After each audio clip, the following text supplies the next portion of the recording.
अस्सलाम वालेकुम।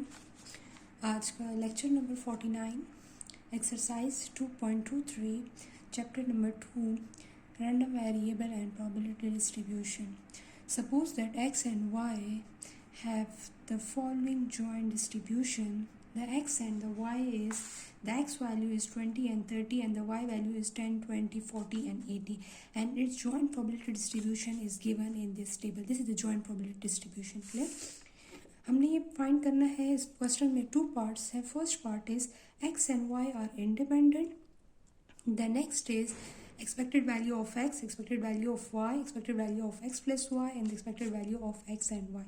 ठीक है, अब हमने यहाँ पर सबसे पहले हमने इस क्वेश्चन को यहाँ पर जॉइंट प्रोबेबिलिटी डिस्ट्रीब्यूशंस गिवन है। पहले हमने marginal probability distribution, marginal probabilities हमने फाइंड करनी है। So the y and the x, इस टेबल को मैं दोबारा कंस्ट्रक्ट करूँगी because we find the marginal distribution 10, 20, 40, 80. So the probability of x and here 20, 40, 0.04, 0.12, 0.08, 0.24, 0.08, 0.24, 0.05, 0.15 and the probability of y। ठीक है, अब यहाँ पर इस क्वेश्चन में हमने marginal probabilities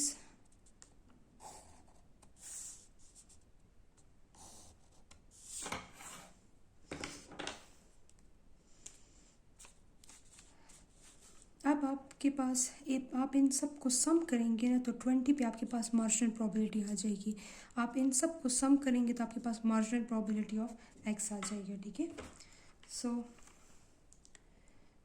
0.04 plus 0.08 plus 0.08 plus 0.05, so the answer is 0.25।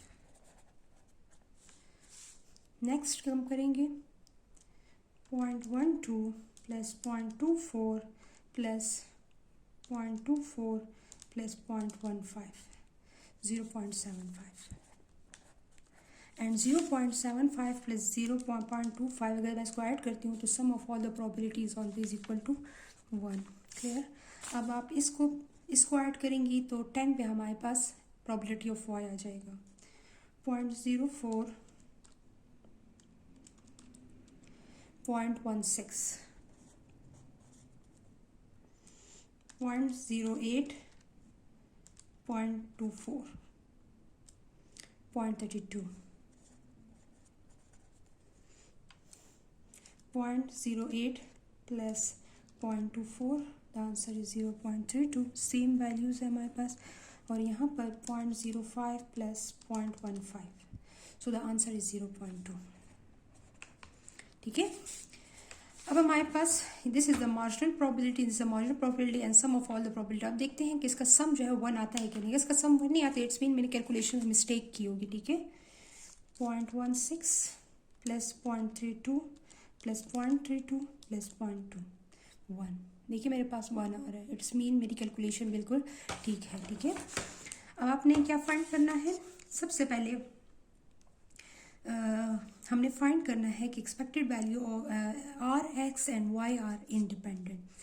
तो इंडिपेंडेंट हम किस तरह फाइंड करेंगे? हमारे पास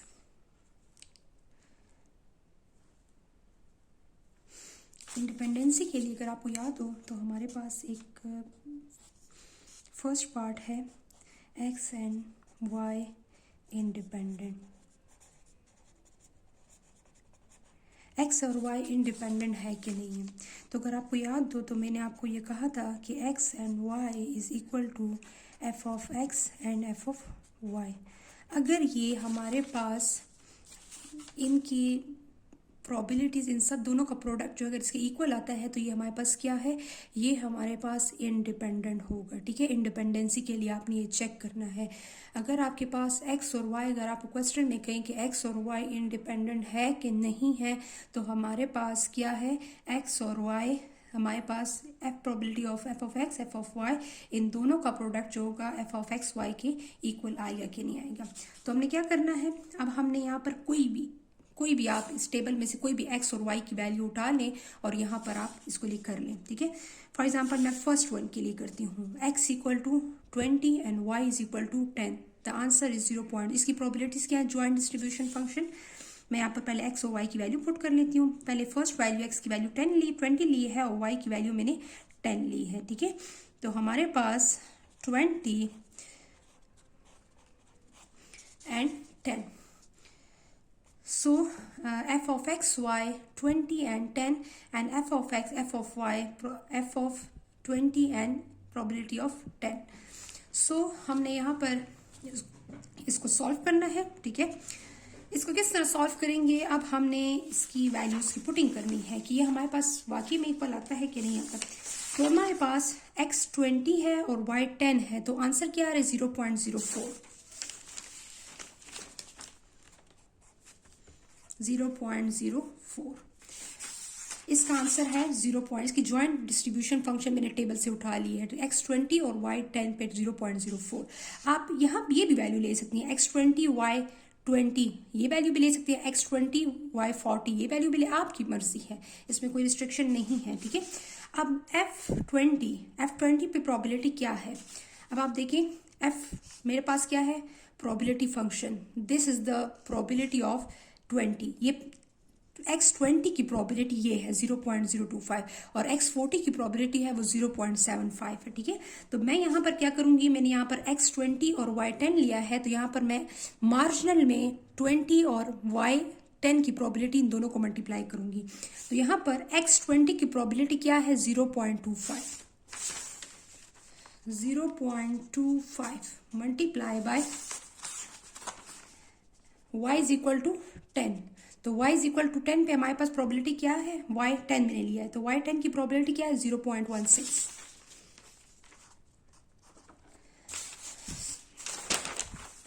0.16। अब आपने क्या करना है, इन दोनों को आपने मल्टीप्लाई करना है, 0.16 multiply 0.25 the answer is 0.16 multiply 0.25 the answer is 0.04। 0.04 is equal to 0.04। So मेरे पास दोनों का आंसर सेम आया है। अगर आंसर सेम आया है तो इट्स मीन कि x और y क्या है, इंडिपेंडेंट है। ठीक है, इस क्वेश्चन में हमारे पास x और y जो है वो दोनों इंडिपेंडेंट है। अब हम यहाँ पर लिख सकते हैं x and y are independent.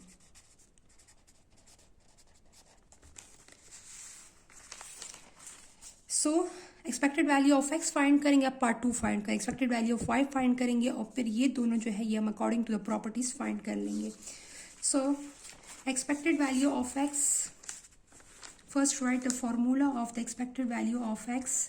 Expected value of x is equal to summation x probability of x, expected value of y summation y probability of y। ठीक है, अब हमारे पास x प्रोबेबिलिटी ऑफ x और फिर इन दोनों को आपस में मल्टीप्लाई कर लेंगे, यहाँ पर x आता है। ठीक है, यहाँ पर यहाँ y probability of y and y probability of y को आपस में हमने मल्टीप्लाई कर लेना है। सो x क्या है हमारे पास, x की वैल्यू 20 एंड 40 और इसकी प्रोबेबिलिटीज क्या है 0.25 0.75। x की value 20 and 40 and probability is 0.25 0.75। ठीक है, अब हमने इसको इन दोनों को मल्टीप्लाई करना है। ठीक है, according to the formula x और p ऑफ x को हमने दोनों को मल्टीप्लाई करना है। 20 multiply 0.25 the answer is 5 and 40 multiply 0.75 the answer is 30। 30 plus 5 the answer is 35। Clear, अब हमने y के लिए करना है, y की वैल्यूज क्या है 10 20 40 80। यहाँ पर आप लिख लें 10 20 40 80। आप इसके लिए सेपरेट टेबल बनाएं और इसके लिए सेपरेट टेबल बनाएं। ये इस तरह ज़्यादा अच्छा लगेगा, इसलिए कि इसकी वैल्यूज़ कम है और इसकी वैल्यू ज़्यादा है, या इसकी वैल्यूज़ मतलब सेम नहीं होती, ठीक है। तो अगर आप इसके लिए अलग टेबल बनाएं और इसके लिए अलग टेबल बनाएं तो ज़्यादा अच्छा लगेगा। आपका क्वेश्चन जो होगा वो नीट एंड क्लीन लगेगा। इसकी प्रोबेबिलिटीज़ जो हैं वो हमारे पास क्या है 0.16, 10 की वैल्यू क्या है 0.16, 20 की है 0.32, 0.16, 0.32, 0.32, 0.2।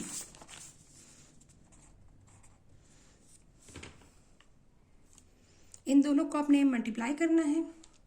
10 multiply 0.16, 20 multiply 0.32,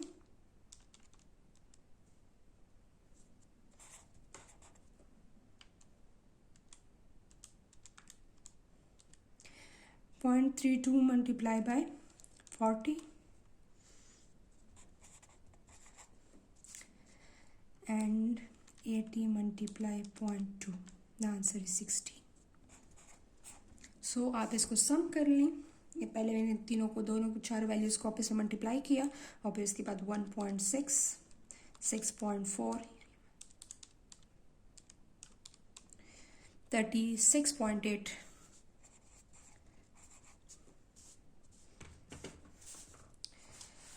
36.8.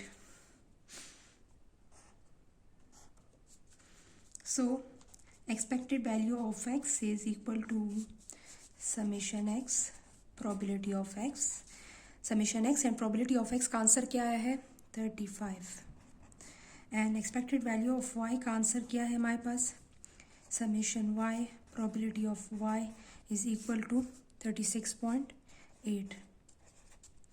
So the answer is 36.8. Clear? अब हमारे पास नेक्स्ट पार्ट, इसको मैंने सॉल्व कर लिया है। Expected value of X, expected value of Y. आप क्या सॉल्व करेंगे expected value of x plus Y and expected value of X and Y, दोनों का प्रोडक्ट लेंगे।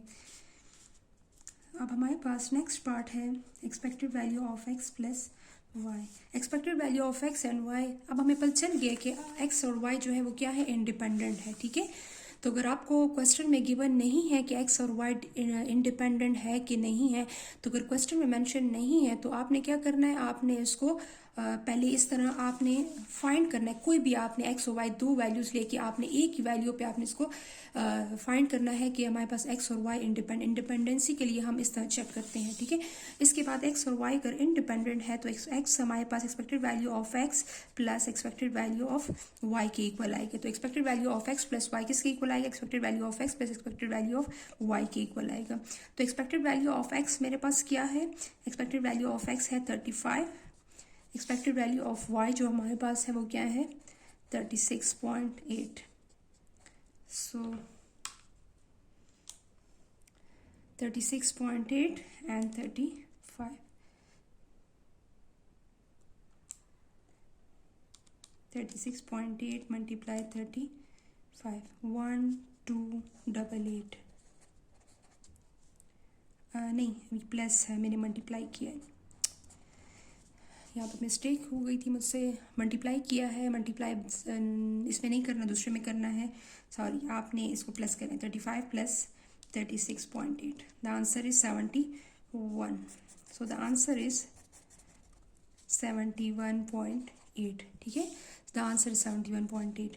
अब नेक्स्ट हमारे पास है expected value of X and Y. तो ये हमारे पास क्या है expected value of X multiply expected value of Y, expected value of X multiply by 36.8, 36.8, 35 multiply 36.8, the answer is 1288। इसका आंसर 1288 आता है, इसलिए कि यहाँ पे मल्टीप्लाई है, अगर मल्टीप्लाई में है तो आप इसको इंडिविजुअल मल्टीप्लाई करना है, अगर प्लस में आपने इसको इंडिविजुअल प्लस करना है। बट ये तब होगा जब एक्स और वाई इंडिपेंडेंट होगा। आपने इंडिपेंडेंसी के लिए पहले ऊपर वाला क्वेश्चन मैंने जो ये पार्ट सॉल्व किया है एक्स और वाई इंडिपेंडेंट, ये आप कर लें। अगर क्वेश्चन में गिवन है देन इट्स ओके, मीन्स आपको दोबारा फाइंड करने की ज़रूरत नहीं है। लेकिन क्वेश्चन में गिवन नहीं है तो आपने इसको पहले से चेक कर लेना है, जिस तरह इसको पार्ट में कहा होगा एक्स और वाई चेक करें कि इंडिपेंडेंट है कि नहीं है, तो हमने इसको इस तरह एक्स और वाई इंडिपेंडेंट है तो हम expected value of X expected value of Y का सम किया है और इसको इंडिविजुअली फिर मल्टीप्लाई करेंगे। ठीक है, थैंक यू, अल्लाह हाफिज़।